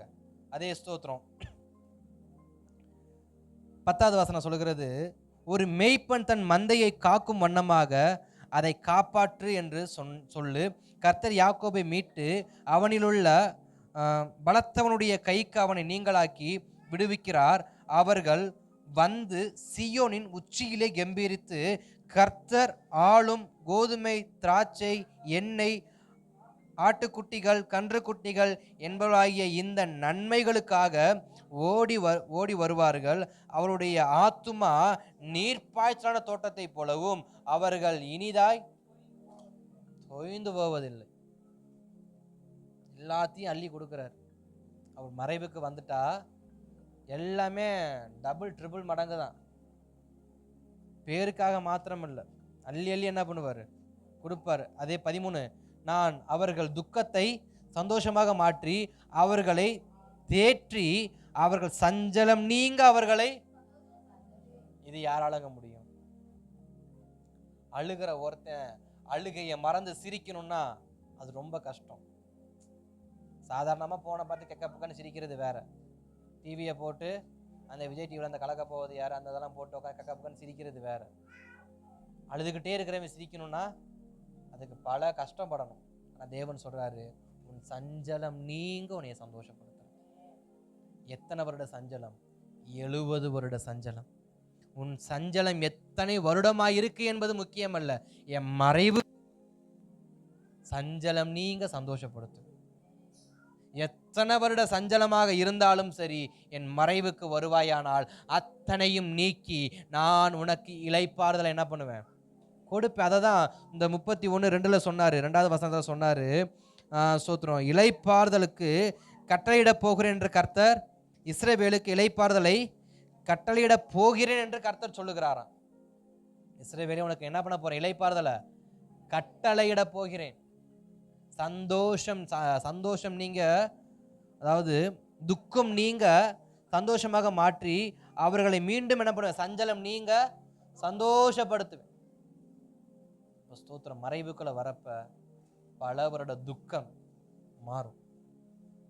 சிலரை பார்த்து எப்பயும் துக்க முகத்தோட இருப்பாங்க, அவங்கள்ட்ட போய் சொல்லுங்க, போய் ஜோமனு கொஞ்ச நேரம் கர்த்தருடைய சமூகத்தில் போய் மறைஞ்சிரு, உன்னுடைய துக்கம் எல்லாவற்றையும் உன் சஞ்சலம் எல்லாவற்றையும் அவர் என்ன பண்ணுவார், சந்தோஷமாக மாற்றுவார்னு போய் சொல்லுங்க. அதே 16 சொல்லுகிறது, நீ அழாதபடிக்கு உன் சத்தத்தை அடக்கி நீ கண்ணீர் விடாதபடிக்கு உன் கண்களை காத்துக்கொள் என்று கர்த்தர் சொல்லுகிறார். உன் கிரியைக்கு பலன் உண்டு என்று அவர்கள் சத்ருவின் தேசத்தில் இருந்து திரும்பி வருவார்கள். அடுத்த வார்த்தையை சொல்றாரு, உனக்கு பலன் இருக்கு. நீ அழுத எல்லா அழுகைக்கும் பலன் இருக்கு. நீ அடிமைத்தன வாழ்க்கையில இருக்கும்போது எதுக்கெல்லாம் ஏங்கி ஏங்கி அழுதியோ அதுக்கெல்லாம் பலன் இருக்கு. இவங்க எங்க அழுதாங்க? அடிமைத்தனத்துல தான் அழுதுருக்கணும். அப்ப அங்க அழுததை யாரு கேட்கிறா? நான் அடிமைத்தனத்தில் இருந்தாலும் என் அழுகை யாரு கவனிச்சிருக்கிறாரு? மறைவுக்குள்ள வந்து அதுக்கும் சேர்த்து பலன் இருக்கு. நான் கர்த்தரை விட்டு விலகி அழுதாலும் அந்த அழுகையும் கர்த்தர் பார்த்திருக்கிறாரு. அந்த அழுகைக்கான பலன் எப்ப கொடுக்கிறாருன்னா, அவருடைய மறைவுக்குள்ள வரும் பொழுது அதை போனஸா கொடுக்கிறார். எது? நான் அவரை விட்டு விலகி உட்காந்து அழுதேன் பார்த்தீங்களா, ஆசீர்வாதம் இல்லாம, வேலை இல்லாம, வருமானம் இல்லாம, என்னுடைய பலவீனம் சரியாகாம, பலவீனத்தை சரி செய்வதற்கு பணம் இல்லாம நான் கர்த்தரை விட்டு விலகி போன காலத்தில் அழுதேன் பார்த்தீங்களா, அதுக்கும் சேர்த்து போனஸ் என்ன பண்றாரு, நான் அவருடைய மறைவுக்குள்ள வரப்ப கொடுக்கிறார். இளைய குமாரன் தகப்பனை விட்டு போனப்ப அவனை வீட்டுக்குள்ள சேர்த்தது ஆசீர்வாதம், ஆனா கெடா விருந்து வச்சது போனஸ். அல்லேலூயா. கெடா விருந்து வச்சது வீட்டுக்குள்ள வான்னு சொன்னா முடிஞ்சு போச்சு, ஏன் கெடா விருந்து வைக்கணும்? அதான் போனஸ். என் பிள்ளை சாப்பிட்டு எத்தனை நாள் ஆச்சுன்னு தெரியல, அவன் நல்ல வஸ்திரம் போட எத்தனை வருஷம் ஆச்சுன்னு தெரியல, அவன் பாதரட்சை போட எத்தனை வருஷம் ஆச்சுன்னு தெரியல, அவன் திரும்பி வந்திருக்கான், எல்லாத்தையும் மாத்து, இது போனஸ். அப்ப ஸ்தோத்திரம், நான் தகப்பனுடைய மறைவுக்கு வரும் பொழுது நான் எதையெல்லாம் இழந்து தவிச்சேனோ அதையெல்லாம் இலவசமா போனஸா என்ன பண்ணுவார், கொடுப்பார். எப்போ? மறைவுக்குள்ள வரும்போது. ஆனா அவருடைய கணக்கில் இருக்கு. இன்றைக்கும் நாம் ஒருவேளை கர்த்தருடைய மறைவுல இல்லாம வெளியில இருந்து அழுத எல்லா அழுகைக்கும் அவர் கணக்கு வச்சிருக்காரு. அது எல்லாத்தையும் எப்ப திரும்ப எக்ஸ்ட்ரா கொடுப்பாரு, நம்ம முழு மூச்சோட அவருடைய மறைவுல போகும்போது அதையெல்லாம் சேர்த்து என்ன பண்ணுவார், வந்து கொடுப்பார். அப்ப இந்த அதிகாரத்தை நீங்க வாசிக்க நிறைய வந்துகிட்டே இருக்கும். அப்ப நம்முடைய வாழ்க்கை கட்டப்பட, இஸ்ரவேலும் கன்னிகையே நீ மீண்டும் கட்டப்பட, நீ கட்டுவிக்கப்பட, நீ வர வேண்டிய ஒரே ஒரு இடம் கர்த்தருடைய மறைவிடம். அல்லேலூயா. அவருடைய மறைவிடத்தில் வரும் பொழுது, அவருடைய செட்டையின் நிழலில் வரும் பொழுது நமக்கு ஆரோக்கியம். அவர் செட்டையின் நிழலில் வரும் பொழுது நம் காயம் கட்டப்படும். அவர் செட்டையின் நிழலில் வரும் பொழுது நமக்கு நிறைவான பலன் கிடைக்கும். அவருடைய செட்டையின் நிழலில் வரும் பொழுது பொறுக்குகிற வாழ்க்கை அல்ல, அள்ளி கொண்டு போகிற வாழ்க்கை அவர் என்ன பண்ணுவார், கொடுக்கிறவரா இருக்கிறார். அல்லேலூயா. நாம் ஜெபிக்கலாம் தேவ சமூகத்துல. சந்தோஷம். ஹalleluya. ரகதக ரணமன சந்தத பௌதரி படகதர நமன ஓரி பல பரகதர நமன ரிகதக ரணமன ஷகர பல ரகதை கரக ரமன. ஆவியானவரே உம்மை நன்றியோடு ஸ்தோத்திரிக்கிறோம். ஆவியானவரே உம்மை நன்றியோடு ஸ்தோத்திரிக்கிறோம், ஸ்தோத்திரிக்கிறோம், ஸ்தோத்திரிக்கிறோம், ஸ்தோத்திரிக்கிறோம், ஸ்தோத்திரிக்கிறோம். இருந்தவரும் இருப்பவரும் வருகிறவருமாகிய தேவனே, நாங்கள் மீண்டும் கட்டப்பட உமது மறைவுக்கு வருகிறோம், உமது மறைவில் வருகிறோம், உமது மறைவில் வருகிறோம். இஸ்ரவேல் நம் கன்னிகையே, நீ மீண்டும் கட்டப்படுவாய், நீ மீண்டும் கட்டப்படுவாய், நீ மறுபடியும் உன்னை கட்டுவிப்பேன், நீ கட்டப்படுவாய், மறுபடியும் நீ மேல வாத்தியகத்தின் சத்தங்களோடு நீ புறப்படுவாய் என்று சொல்லப்பட்ட வார்த்தையை நாங்கள் உமது கரத்தில் பெற்றுக்கொண்டோம்ப்பா. நாங்கள் அந்த வார்த்தைக்கு எங்களை ஒப்பு கொடுக்கிறோம், அந்த மறைவுக்கு எங்களை ஒப்பு கொடுக்கிறோம். அந்த ஒரே செட்டை நிழலுக்குள் ரூத்தை போல் எங்களை மறைத்து கொள்ளுகிறோம்ப்பா. நாங்கள் மறைவாய் இருந்து அநேக ஆசீர்வாதங்கள் உமது கரத்திலிருந்து பெற்றுக்கொள்ள எங்களை ஒப்பு கொடுக்கிறோம். இந்த ஆண்டவரே, இந்த ஆராதனை வேளையிலையும் அந்த ரூத்தை போல தங்கள் வாழ்க்கை அவருடைய சட்டையின் மறைவுல வைத்திருக்கிறவர்களுக்கு தேவன் நேர்வழியாய் நடத்துவீராக. ஆண்டவரே, மனுஷனுக்கு முன்பாக இவங்க மறையலப்பா, இவங்க கர்த்தருடைய சிறகுல மறைந்திருக்கிறபடினால், கர்த்தருடைய கரத்துல மறைந்திருக்கிறபடினால், கர்த்தரே அவர்களை நேர்த்தியாய் நடத்துவீராக. கர்த்தரே அவர்களை மறுபடியும் கட்டுவீராக. மோவாப்பில் இருந்ததை விட கர்த்தருடைய மறைவில் இருக்கும்போது ஆசீர்வாதங்கள் அதிகமாக்கப்பட்டது போல, நான் வெளியில் இருந்ததை விட மீண்டும் கர்த்தருடைய சமூகத்துக்கு வரும் பொழுது என்னை தேவன் மீண்டும் கட்டுவீராக. நான் முந்தி சிந்தின கண்ணீர்களுக்கெல்லாம் பதில் உண்டாக்குவீராகப்பா. நான் திராட்சை குச்சியா இருக்கிறேன்ப்பா, என்னைய தோட்டமா மாத்துங்க, என்னைய தோட்டமா மாத்துங்க. அநேக குடும்பங்கள் இரு துருவமாய் பிரிந்திருக்குப்பா. ஆண்டு அசிரியால ஒரு குடும்பமும் ஆண்டு பாபிலோன்ல ஒரு குடும்பமும் இருக்கு. இரண்டையும் மீண்டும் இஸ்ரவேல தேவன் நாட்டுவீராக. மறைவுக்கு வரும் பொழுது, மறைவுக்கு வரும் பொழுது மீண்டும் நாட்டி வைப்பீராகப்பா. மது கரத்தில் ஒப்பு கொடுக்கிறோம், மது கரத்தில் ஒப்பு கொடுக்கிறோம், மது கரத்தில் ஒப்பு கொடுக்கிறோம். ராதா ரபாலா ரா ஷாதா ரபாலா ரஹாதாரா நமானா ராதா ரீமானா ராகா தூகோரோனோ ரீஷாபாலா ராகாத கதா ரமானா சந்தத பௌதரி பட கதர நமனா. இன்னைக்கு அநேகருடைய வாழ்க்கைகள் ஆண்டவரே ஸ்தோத்திரம் வற்றி, அநேகருடைய வாழ்க்கைகள் இன்றைக்கு ஆண்டவரே திசை தெரியாமல், அநேகருடைய வாழ்க்கைகள் தண்ணீரின் வாசனை இல்லாமல், கர்த்தருடைய வெளிச்சம் இல்லாமல், கர்த்தருடைய மறைவு இல்லாமல் இன்றைக்கு ஆண்டவரே காய்ந்த சருகை போல இருக்குப்பா. காய்ந்த சருகை போல இருக்கிற எல்லா வாழ்க்கையும் இயேசுவின் நாமத்தில் இலையும் ஆண்டவரே கொடியும் கனியும் ஆண்டவரே உண்டாகத்தக்க தேவன் மாற்றுவீராக. இலையும் கனியும் கொடியும் படர தேவன் மாற்றுவீராக. வெறும் குச்சி அல்லப்பா, அது ஒரு தோட்டமாய் மாறட்டும், அது அநேகருக்கு உதவியாய் மாறட்டும், அது அநேகருக்கு ஆசீர்வாதமாக மாறட்டும். கர்த்தருடைய கரத்தில் கேட்கலாம், ஆண்டவரே என் மேல் அந்த வாசனை படட்டும்பா, என் மேல் அந்த தண்ணீர் படட்டும்பா, என் மேல் அந்த மறைவு உண்டாகட்டும்பா, எனக்கு அந்த மறைவு உண்டாகட்டும்பா. இயேசுவின் நாமத்தில் இன்றைக்கு அந்த மறைவு சபையில் வெளிப்படுவதாக, அந்த மறைவு குடும்பங்களை வெளிப்படுவதாக, அந்த மறைவு என் வாழ்க்கையில் வெளிப்படுவதாக. ஹல்லேலூயா, ஹல்லேலூயா, ஹல்லேலூயா. மறைவு உண்டாவதாக, மறைவு உண்டாவதாக, மறைவு உண்டாவதாக. ஆவியானவரே, உமது மறைவுக்கு எங்களை ஒப்பு கொடுக்கிறோம். உன்னதமானவரே, உமது மறைவுக்கு எங்களை ஒப்பு கொடுக்கிறோம். சர்வ வல்லவரே, உமது நிழலில் தங்க எங்களை ஒப்பு கொடுக்கிறோம். எட்டாத காரியங்களை நான் பெற்றுக்கொள்ள கர்த்தர் உதவி செய்வீராக. எட்டாதவைகளை நான் பெற்றுக்கொள்ள கர்த்தர் உதவி செய்வீராக. உமது கரத்தில் ஒப்பு கொடுக்கிறோம், உமது கரத்தில் ஒப்பு கொடுக்கிறோம், உமது கரத்தில் ஒப்பு கொடுக்கிறோம். இயேசுவின் நாமத்தில் நல்ல பிதாவே, ஆமென்.